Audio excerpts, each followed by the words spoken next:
And we've had some conversation about what racism is, but you didn't talk in that first interview about your own direct experience of racism. And I just wondered if there was anything about that that you would be willing to share with us today. Yeah, I think it's important to put things into perspectives and personal perspectives, because not everyone gets to really understand how racism works and how it is systemic in our system, particularly in travel. And it happens more often than you think. Most recently, it happened at the start of the COVID lockdown at a hotel in London. Now, in my home city of London, it happened to me. A group of English guests were at reception chatting away while I waited my turn. And the receptionist wasn't wearing a face mask, and neither were these guests, while I was. And while they were happily chatting away and having a long conversation, and when it came to my turn, she gave me a stern look, reached into her drawer and pulled out a face mask before she started to engage with me. You know, so it's not necessarily overt name calling racism, but it suddenly makes you feel, what is it about me? Oh, of course, maybe I look like I'm Chinese, and maybe that person has a perception that Chinese people are all carrying this virus. It also happened to me in Switzerland. I exited my hotel after a meeting to head to another, and my white client, who was not a hotel guest, asked the doorman to call him a taxi, of which he did. And when it came to my turn and I asked for a taxi, he looked at me up and down and said that his services were for the guests of the hotel only. When I protested, he asked me immediately that I would prove that I had a key card. You know, there are lots of instances where little microaggressions happen to you in the travel industry. And there's another time, and it happened to me as a journalist quite a bit.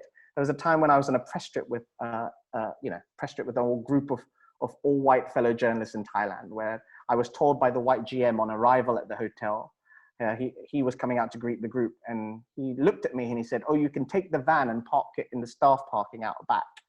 You know, I delighted in telling him that I was there to review his hotel, and he was off to a bad start in that instance. So I got my own back. And there are moments of very casual racism too, like how hotel staff may say "konnichiwa" to me as I walk through the door, as if to say all Asian people look the same, or in an airport duty-free where I'm absolutely hounded by sales staff after a commission because they think I'm going to purchase some very expensive leather goods.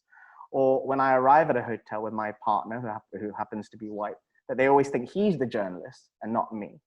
So there are lots of instances where these little things happen every day to someone that travels literally all the time. And I'd like to say, in telling you these stories, that by no means are my experiences reflective of what, say, Black or South Asian travelers have to go through. I think more often than not, it's far, far worse for them. It's interesting as well that it obviously shades into other forms of discrimination, doesn't it? Absolutely. It's not just the race, there's the gender and all of the other examples of the stereotyping, which we seem to be really good at as human beings. Yeah, I'm in the process of writing a story, a collection of short stories about traveling while diverse, and it's called Mr. Jong, will your wife be joining you for breakfast? You know, I happen to be a member of the LGBT community and working in luxury travel. You know, I stay at some fantastic hotels, and I encounter this question time and time again. You know, they assume that everyone is heteronormative when the world is different.